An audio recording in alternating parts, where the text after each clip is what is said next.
Assalamualaikum warahmatullahi wabarakatuh. Salam sejahtera untuk kita semua. Semoga kita dalam selalu lindungan Allah Subhanahu wa taala. Anak-anak sekalian, pertemuan kita minggu lalu membahas tentang konsentrasi larutan. Untuk kesempatan kali ini kita lanjutkan dengan sifat koligatif larutan. Jadi yang lalu itu adalah merupakan persyaratan untuk memasuki sifat koligatif larutan. Baik anak-anak sekalian, kita kembali ke kelas 10, bahwa materi baik itu yang berwujud padat, cair maupun gas itu mempunyai sifat fisik dan sifat kimia.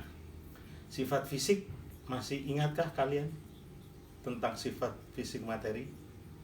Misalnya sifat fisiknya air atau sifat fisiknya bahan-bahan lain. Ya, sifat fisik itu adalah sifat yang berdasarkan keadaan fisiknya. Misalnya adalah titik didih, titik leleh, mencair, mendidih, membeku, menguap, warna, bau, rasa, dan lain-lain. Sedangkan sifat kimia itu adalah mudahnya terbakar, beracun, dan lain-lain. Anak-anak sekalian, kita mempelajari ini, nanti coba diamati sepintas secara sederhana yang saya sampaikan berikut tentang sifat larutan.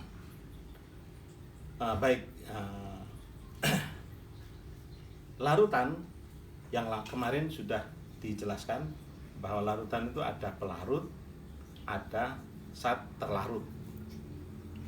Kita mempelajari sifat koligatifnya. Jadi nanti kalian diharapkan di bab sifat koligatif ini yang pertama bisa menjelaskan pengertian sifat koligatif. Itu yang pertama. Yang kedua, dapat menyimpulkan pengaruh konsentrasi larutan terhadap sifat koligatif. Kemudian yang ketiga itu adalah menghitung berbagai sifat koligatif larutan. Kemudian yang keempat, menjelaskan kegunaan sifat koligatif larutan dalam kehidupan sehari-hari. Baiklah anak sekalian, kita amati ini secara sederhana tentang sifat koligatif yang pertama. Anak sekalian, ini ada bahan yang nanti kita ukur sifat fisiknya, yaitu air. Ini mulai tadi sudah saya didihkan. Jadi air itu mendidih pada suhu berapa derajat? Tekanan sekitar kita adalah tekanan 1 atmosfer. Ini saya menggunakan termometer alkohol, ya. Jadi berwarna merah ini. Jadi ini sebelum saya celupkan, suhunya 29 derajat Celcius, ya. Nah, sekarang kita ukur suhu ini. Ini sudah mendidih, ya. Kemudian apa mendidih itu kalian nanti baca lebih banyak. Ya, ini suhunya ini naik, ya, naik.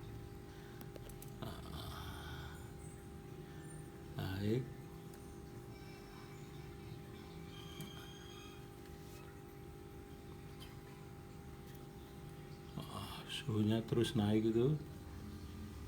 Ya. Ini ketemu ya angkanya 100 derajat Celcius, ya. Ini lebih kurang 100, ya. Jadi tepat 100 derajat Celcius, ya. Jadi air mendidih pada 100 derajat Celcius. Jadi titik didih itu dari bahasa Inggrisnya boil, sehingga diberi lambang TB. Jadi TB. Untuk pelarut air tadi diberi lambang TBP. Titik didih pelarut, ini baca titik didih pelarut 100 derajat. Kemudian saya ukur lagi yang larutan 0,1 M 0,1 M urea ya, 0,1 M urea. Ini juga sudah mendidih, saya menggunakan penangas ya. Ya, ini terus naik ya, naik ya, cukup 100,2 derajat Celcius. 100,2 derajat Celcius. Nah, sekarang yang ketiga 0,5 M. Yang 0,5 M urea. Ini sudah mendidih. Ya.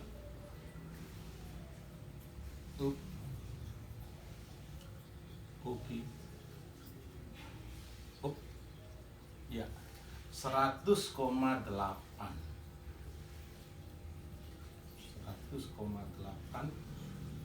derajat Celcius ya. Kemudian yang 0,1 M NaCl. 0,1 M NaCl yang 0,1 M NaCl. Oke. Ya. Ya. Dan ini 100,4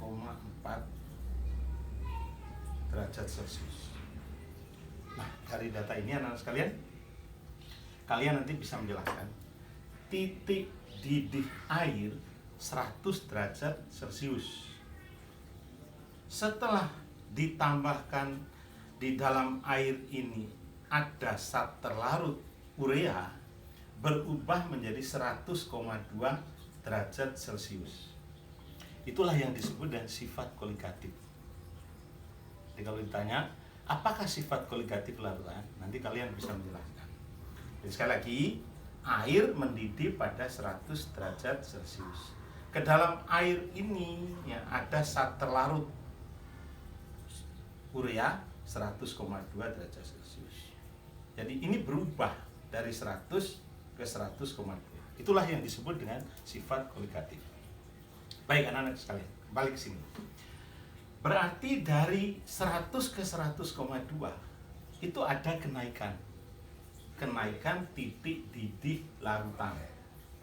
Ini naik ya, naik. Berarti ada selisih ya. Selisihnya ini yang kita beri lambang delta TB. Berarti delta TB sama dengan selisih antara TBL dikurangi TBP. Selisih antara titik didih larutan dikurangi titik didih pelarut. Nah, kembali ke percobaan ini ya. Kalau ini 0,1 M ya, 0,1 M. Kenapa ini tidak 100,1? Kalau ini dan ini penambahannya. Berarti ada pengaruh molalitas ini ya. Yang di sini tadi angkanya 0,1 ya. Kita dapatkan deltanya jadi 100,2 kurangi 100 berarti 0,2. Kalau di sini 0,2 ya. Itu kan ada angka lain yang di sebelah sini. Ya. 0,2 sama dengan 0,1 kali berapa ya. Nah, inilah munculnya rumus itu, berarti di sini delta TB sama dengan M kali angka ini ya. Angka ini di buku-bukumu itu tertulis KB. Jadi delta TB ini berdasarkan percobaan tadi M kali KB ya. Apa KB itu ya? KB adalah tetapan kenaikan titik didih molal untuk pelarut ya. M kita sudah pelajari kemarin, gram massa dibagi massa rumus kali 1000 ya, per gram pelarut kali KB ya. Itu rumus delta TB. Jadi ada dua ya. Jadi tahu tadi ya kenapa munculnya rumus ini ya. Nah, ada dua rumus ya. Delta TB, TBL dikurangi TBP. Yang satunya delta TB gram per M R kali 1000 gram pelarut kali Kp. Oke, ya. Nanti kita lihat contoh-contoh soalnya. Kita lihat sekarang perbandingan kedua titik didih larutan ya. Untuk urea ya.